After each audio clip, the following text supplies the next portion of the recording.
Hi, my name is Shelomo Solson, founder of Purpose Creates Impact, host of the Teenage Impact podcast, where you will find inspiration to get over your struggles as a teenage kid. I was bullied, had anxiety, depression, had friends pass away, and battled confidence issues for a majority of my life.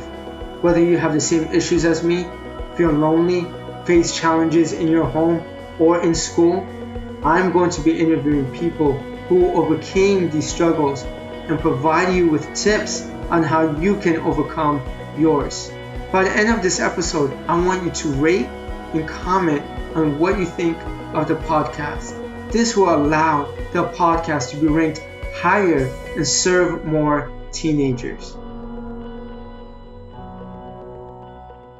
Hello, welcome to the fourth episode of the Teenage Impact podcast. This is your host, Shelomo Solson, also founder and president of Purpose Creates Impact. I'm on a mission. I'm on a mission to inspiring teenage kids all around the world to get over their struggle in life. And today's episode is something that many teenage kids, in fact, 25% of the teenage population and 40% of the adult population suffer from. And that's anxiety. Anxiety is something I'm not really open about, but something I've been dealing with for a majority of my life, but I haven't really accepted it until maybe a couple of years ago. And I've really haven't tried to make it better up until 6 months ago. I really didn't know what anxiety was. I've always felt this pressure and this burden on me that I have to accomplish, that I have to go. I have to impress other people. And I've always had this anxiety, but I didn't know what to call it. Anxiety disorder is something that a lot of people look down upon. They call it this mental illness disorder, which I don't believe it's a quote unquote disorder. I think it's okay to have anxiety as long as you are aware that you have anxiety and that you're there to control your anxiety and try to make it better. For me, it came from as early on as first day of kindergarten. My first day of kindergarten, we had lunch. I had this red Power Ranger lunchbox. My mom packed a sandwich for me. And after our lunch period was over, we went ahead, took out our pillow, and started taking a nap. I was the last one to finish my lunch. I was the last one. I looked around. I remember I started to cry because I thought to myself, from here on out, I'm slower than everybody else. And I started comparing myself to everybody else from the first day of kindergarten. That was the last one to finish my lunch and last one to take a nap. And then it started going on, first grade, second grade, third grade. I didn't get the grades I wanted to get. And because I didn't get the grades I wanted to get, they put me into summer school. And when they put me into summer school, I started thinking to myself, I'm not smart. I'm not smart as everyone else. That's when I started pushing myself more and putting this pressure on myself that I should be better. But it wasn't this healthy type of pressure. It was this unhealthy type of pressure I started developing when third grade came along, where we started the Florida assessment test every year from third grade all the way to 10th grade. Not once from third grade to 10th grade, I did good in the reading FCAT. Not once. And because I was doing poorly on the reading FCAT, they would take me out separately to give me special attention and teach me how to read, teach me how to do better in my FCAT reading. And even though they had the right intentions, I thought the system was so messed up now that I look back at it. And now that I have nieces and nephews who are going through the same thing, that the system itself is messed up. Because when someone does poorly on something, the teacher doesn't make it seem like it's okay to do poorly. They make it seem like, hey, you're not as smart as some of the other kids. They're not intentionally doing it. It's an unintentional kind of thing because kids in their mind from an early age, when they see that some of the other kids are not being put in these classes, that they all of a sudden put in their brain that they're not smart. And because I thought to myself, I'm not as smart as some of the other kids, it pushed me even more to be better. And another thing is, I was always teacher's pet. During parent-teacher conference, all the other teachers loved me. They wanted to replicate, they wanted to duplicate 100 Shlomos in the classroom because I always followed the rules. I always listened. I always obeyed. I was always quiet. And that's what a lot of people loved about me. And because a lot of people loved that the fact that I was so disciplined, the fact that I obeyed the rules, anytime I didn't obey the rules and got in trouble, I put myself down, because people have always uplifted me up that it's only okay if you're good in class and that if you obey the rules. I put in the back of my mind that anytime I didn't obey the rules, that it wasn't okay. Anxiety, something now that I'm reflecting and looking back at it, it started at such an early age when I put that pressure on myself to be better, that anytime I did get in trouble, anytime I got in trouble or did something bad, that it wasn't okay. That's when my anxiety starts creeping up on me. Middle school comes along. This is when I started to get straight A's. Every single report card, literally straight A's from the second report card of 6th grade up until the last report card of 8th grade. I did good, but anytime I did bad, I started to cry. I remember I studied my butt off for a physics test in 8th grade for an exam, and I received a D.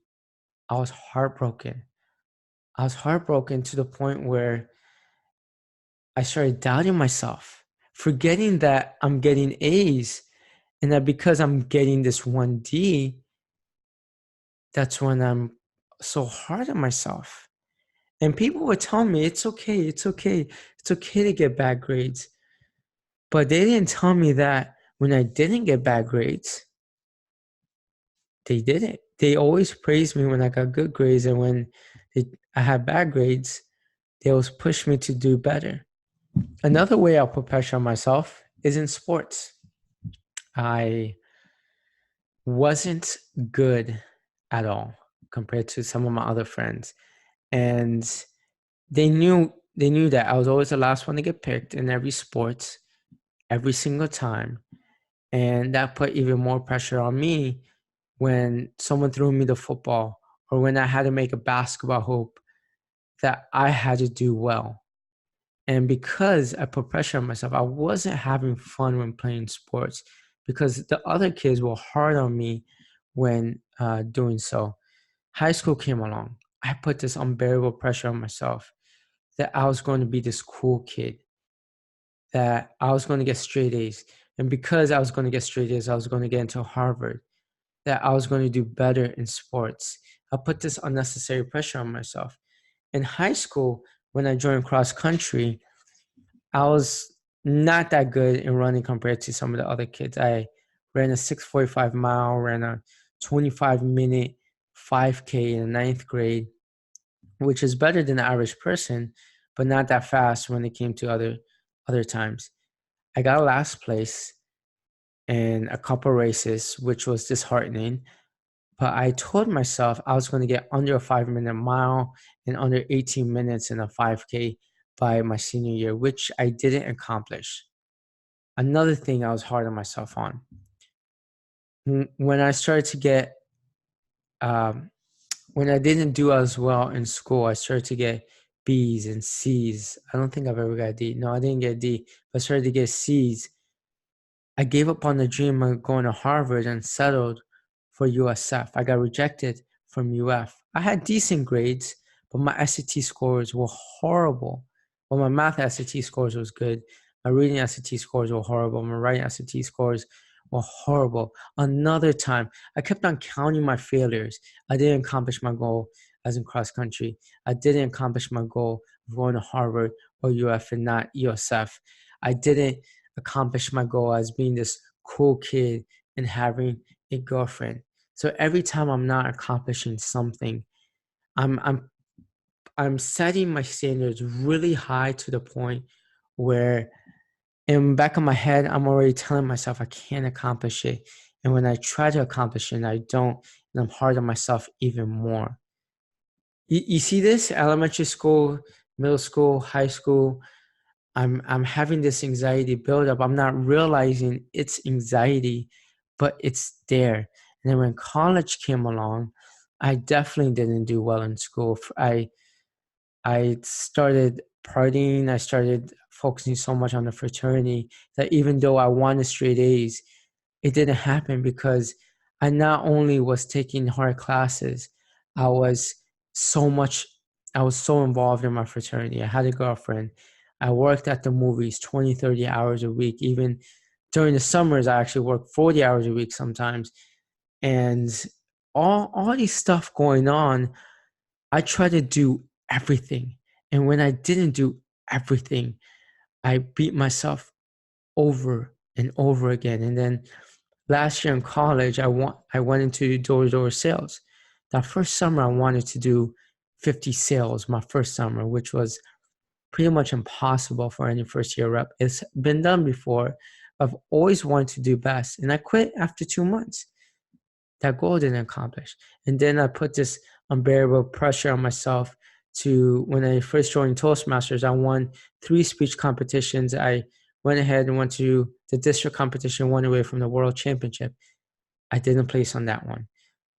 And when I first joined my sister's startup, I thought we were just going to be a multi-billion-dollar company. After a couple of years, we were just going to go viral. And then that didn't happen. I'm counting my failures. I'm setting these unrealistic expectations of myself and not accomplishing it. Now I have a buildup, something that's going on in my stomach that I feel because I put a million things on my to-do list. I put all these expectations on myself. I have these big goals and I'm not accomplishing it, and I beat myself up. And I go through my days, go, go, go, go, go, go, go. But sometimes I forget to sit down and reflect on how far I've came. I didn't realize I was having these anxiety problems up until maybe a couple years ago. Other people have told me about their anxiety problems, but I didn't realize how it actually felt until I sat down and I talked to someone about it. They said, Shelomo, you have anxiety. And now that I think about it, they're right. I've accepted that I have anxiety and I didn't do anything to change it for a long time. And now these past 6 months, I've been aware of it. And I'm going through my days. Now, when I'm starting to have anxiety, I stop, I sit down, and I think to myself, okay, I'm starting to have anxiety. What was my thought pattern before I started to have this feeling?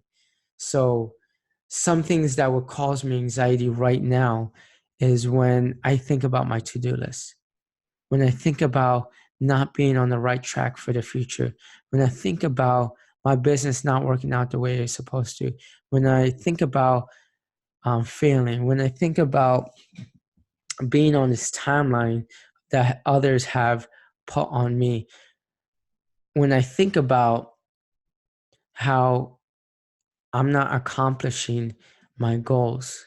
These are all the things that's causing me anxiety. When I'm doing something wrong and I beat myself up to it, that's when my anxiety creeps in.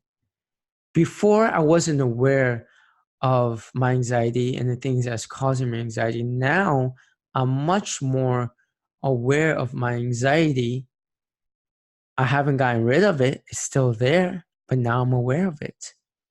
And because I'm aware of it, I can eliminate it or I can reduce it significantly. I've started meditating. Every day I try to exercise. I do at least 10 minutes of meditating, which helps because it puts me in the present. Anytime I have an outside thought, I try not to think about it, or I acknowledge it, but I don't feed it my energy, and I just stay in the present. So anyone who's going through anxiety, especially as a teenage kid, whether they're putting pressure on themselves, or the teacher's putting pressure on them, or the coaches is putting pressure on them, or their friends are putting pressure on them, or you're comparing yourself to your other friends or your parents or other people who have accomplished or done stuff that are around the same age, stop. Because know that you have your own timeline to accomplish. You have your own strengths. You have your own weaknesses. I think the first step is to accept the fact that you do have anxiety and that you need to be aware of it. And the second step is to make a list of everything that causes you anxiety. And the third thing to do is, one by one, try to eliminate the things that cause you anxiety, or try to change the viewpoint of the things that cause you anxiety. Exercising helps. Meditating helps. And anytime thoughts come in your mind that you're not in the present, for example, if you're on vacation thinking about work or school, you shouldn't be thinking about school or work. You should be thinking about enjoying that moment. Or when you're at school, you shouldn't be thinking about your vacation coming up or going home. You should be thinking about solving that problem, reading that passage, doing that exercise during PE, or your after school sport. You should be focused on that exact moment. What I've been advised to do on people who've had anxiety, no longer suffer from anxiety, is when they have an external thought that pops in their mind that's not relevant to the present, is to kind of don't think about it. Just like talk yourself out of that thought. Or some people say la la la la la la la la la. They ignore it until that thought is gone. They have to train it to not think about that specific thought until they're in the present. Tony Robbins has this quote saying, people overestimate what they do in a year, and underestimate what they can do in 10 years. And the reason why you put so much pressure on yourself is because you overestimate on what you can do in a year and underestimate what you can do in 10 years. So what I advise for you is take a deep breath, acknowledge you have anxiety, get help from other people who have anxiety or have had anxiety, see what they're doing, try different strategies. I know even though I'm still going through it, I'm trying different things and seeing what works and seeing what doesn't work. And as long as you're striving towards getting better, then that's the only thing that matters. Jay Shetty, who's another speaker and self-help guru, says that he spends his time unlearning a lot of things versus learning more things. And for us, when we have anxiety, we have to unlearn some of the thought habits and some of the patterns we've learned since we were a child that's wrong. I really hope this episode helped. Opening up about anxiety is not really comfortable for me, but I think it's necessary because a lot of people go through it because they put their pressure on themselves from school, work, parents, society, especially if you're in the Asian culture. I know I'm in the Indian culture, so you think about what society thinks about you. Don't worry about it. You're on your own life journey, and other people are on their own life journey. Let them be on their life journey, and let yourself be on your life journey. I hope this helps, and stay tuned for my final episode where I'm going to talk about how I was a shy and awkward kid. If you haven't done so, please rate this podcast, the Teenage Impact Podcast, subscribe, comment on it. If you're tuning in from Purpose Creates Impact YouTube channel, go ahead, subscribe, like, and comment. And until next time, peace.